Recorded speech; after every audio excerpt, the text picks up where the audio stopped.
In this video we will be covering problem 1016, which deals with calculating the probability of a type 2 error. And there's a couple things you should probably know about type 2 errors before we start this.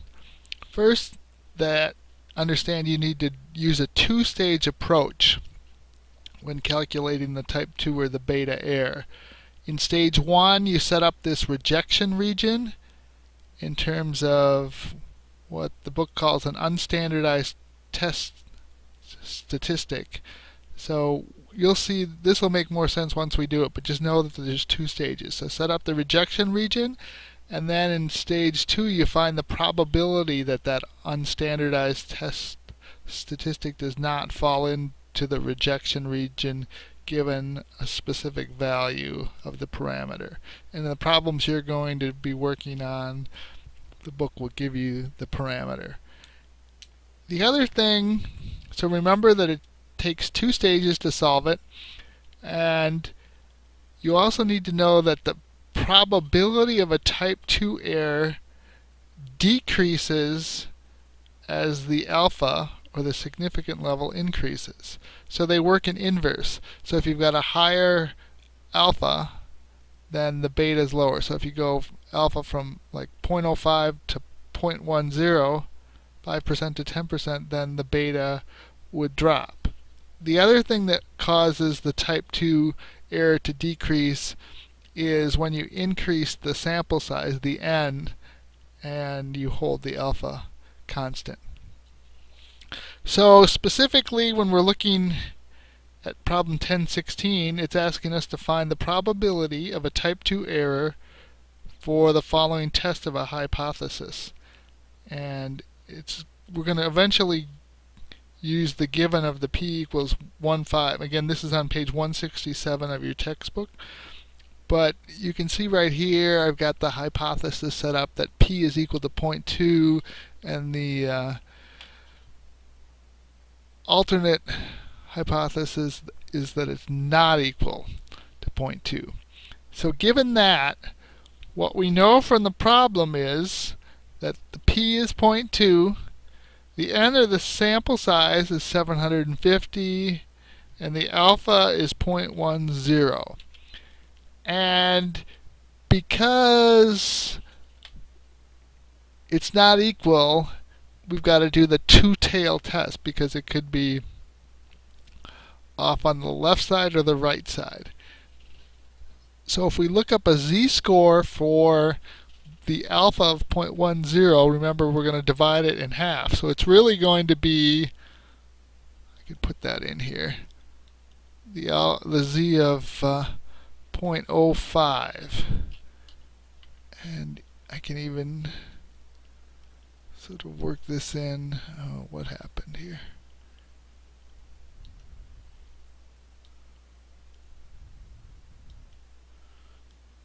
Open that font, put a sub in there, and make that a little larger so it's easier to read. And now I'm going to bring up table 3 from page 310 in your textbook. And given that we want it at the 0.05, that means we're looking for 0.95 here. And right here, with 1.6 in the row and 0.05 in the column, we've got 0.9505. If we go over 1, we're still in 1/6 row, and 0.04, it's 0.9495. So it's really right in between those two numbers. So it's 1.645. So that's what we're going to put in here. 1.645, the minus. And now, throughout this, we've got this standardized test statistic. The z equals the p hat minus p divided by basically the standard deviation, the p times 1 minus p divided by n.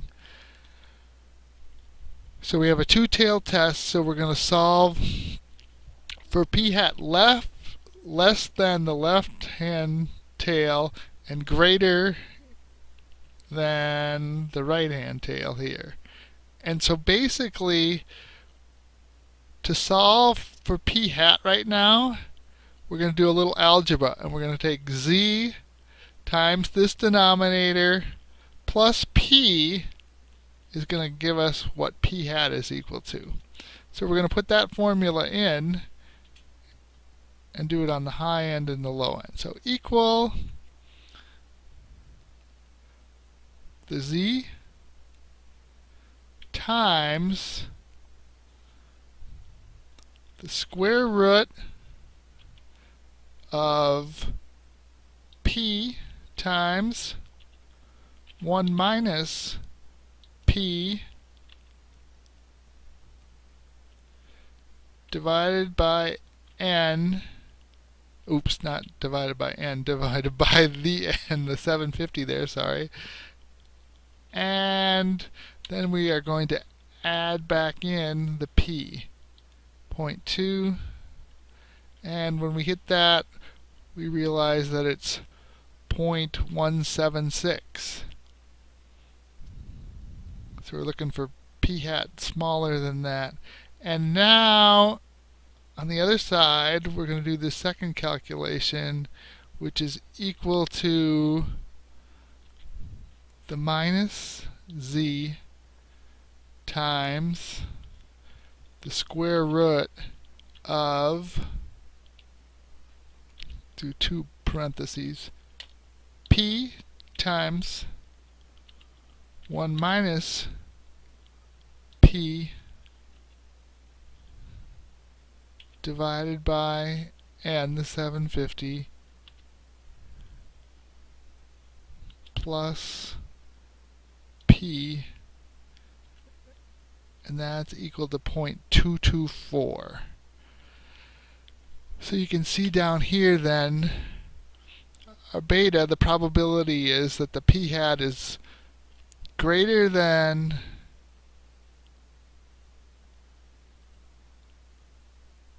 the 1.76 and less than the 0.224, given a 0.15 for p.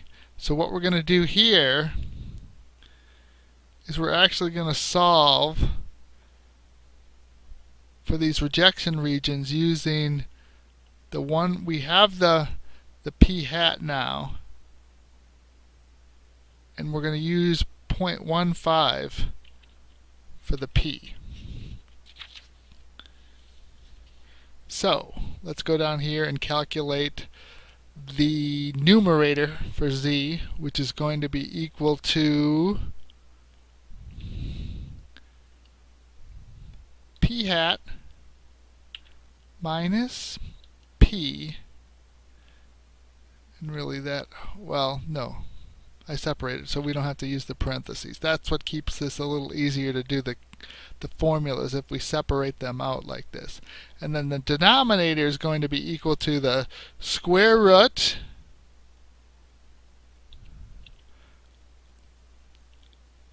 of p times 1 minus p.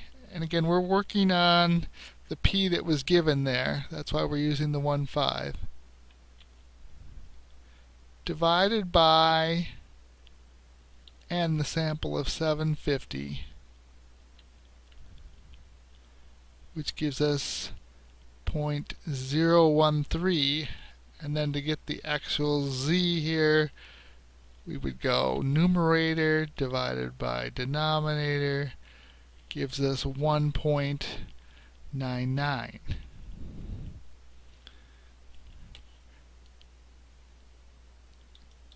So now let's do it for the other p hat on the upper end.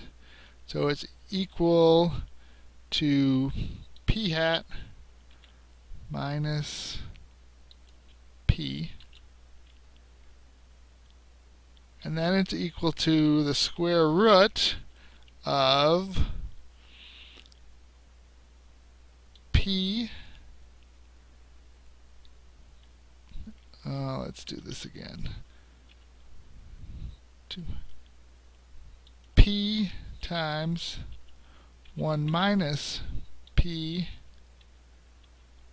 divided by, and the 750. And again, we get the same thing as we had here, it's just that I didn't previously set this up so to decrease the number of decimals. So there we go. And now, again, it's equal to numerator divided by denominator, which gives us 5.68.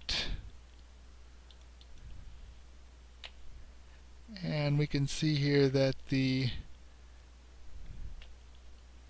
actually it should say the beta is equal to the probability of the z being greater than the 199 and less than the 5.68, and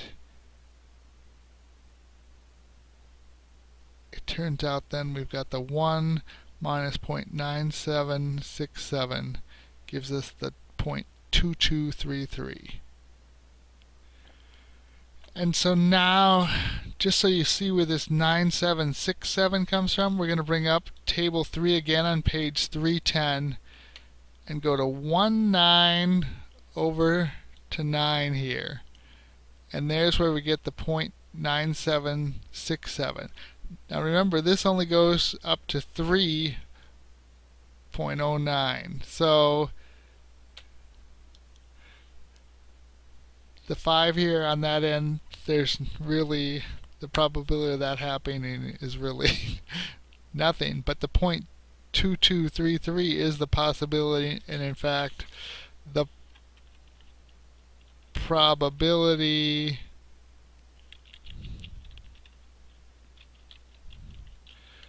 of a type 2 error when p equals 0.15 is that 0.2233. I know it's still kind of a challenging subject, but hopefully that sheds a little light on how to do it. So here's that's the end of 1016.